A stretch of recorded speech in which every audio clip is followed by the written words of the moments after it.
Samantala, barangay greening program tuloy-tuloy pa rin sa probinsya ng Sorsogon.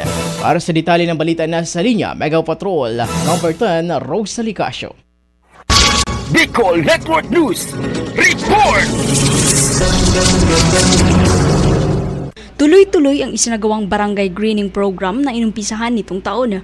Ayon kay Melody Perez, resident manager ng Kalikasan Program, hinamon ni Governor Edwin Bubuyamor ang mga barangay sa pagtatanim at inumpisahan nila ito sa 6 na barangay na kinabibilangan ng Barcelona, Bulusan, Kasiguran, Erosin, Huban at Magallanes, kung saan 4,000 ang dapat maitanim kada barangay.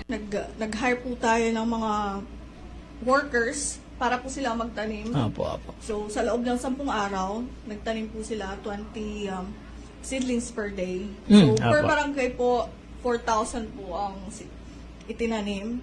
Dagdag pa niya, maliban sa pagtatanim, ay meron din silang dagdag kitang pangkabuhayan.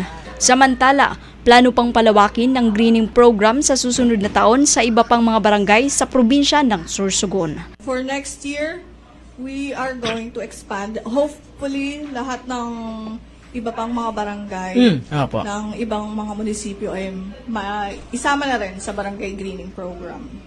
Para sa Bicol Network News, Mega Patrol numero 10, Rose Casio, tatak tunay na serbisyo.